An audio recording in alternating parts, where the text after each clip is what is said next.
قربانی کرتے وقت ان سب باتوں کا دھیان رکھنا ہے، کیونکہ ضروری ہے کہ قرآن و شریعت کے اندر ہم قربانی کریں۔ حضرات محترم، آج بات آتی ہے کہ حضور اگر جس جانور کو ہم قربانی کرنے کے لیے لائے اس میں اگر کوئی عیب پایا گیا تو اب ہم کیا کریں؟ مسئلہ سماعت کر لیں۔ قربانی کے جانور کو عیب سے خالی ہونا چاہیے، قربانی کے جانور کو عیب سے خالی ہونا چاہیے، اور تھوڑا سا عیب ہو تو قربانی ہو جائے گی مگر مکروہ ہوگی، اور زیادہ عیب ہو تو قربانی ہوگی ہی نہیں۔ جس کے پیدائشی سینگ نہ ہو اس کی قربانی جائز ہے، مسئلہ ذہن میں رہے۔ جس کے پیدائشی سینگ نہ ہو اس کی قربانی جائز ہے، اور اگر سینگ تھے مگر ٹوٹ گیا اور مینگ تک ٹوٹا ہے تو قربانی ناجائز ہے۔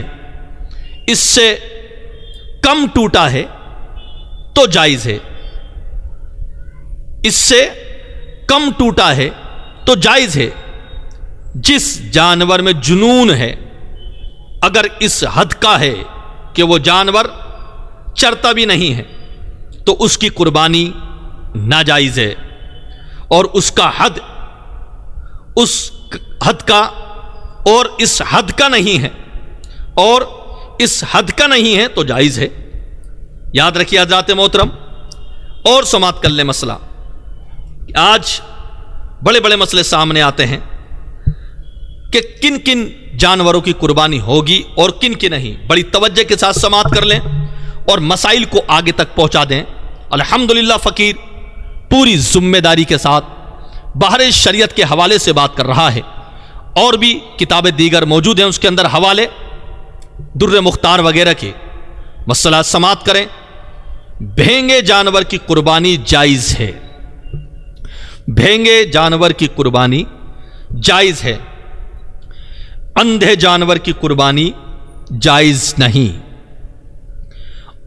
اور کانا جس کا کانا پن ظاہر ہو اس کی بھی قربانی ناجائز ہے۔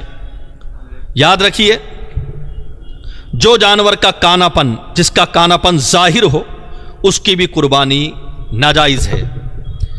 اتنا لاغر جس کی ہڈیوں میں مغز نہ ہو، اور لنگڑا جو قربان گاہ تک اپنے پاؤں سے نہ جا سکے، اور اتنا بیمار جس کی بیماری ظاہر ہو، اور جس کے کان یا دم کٹی ہو، یعنی وہ عضو تہائی سے زیادہ کٹا ہوا، وہ عضو تہائی سے زیادہ کٹا ہو، ان سب کی قربانی ناجائز ہے۔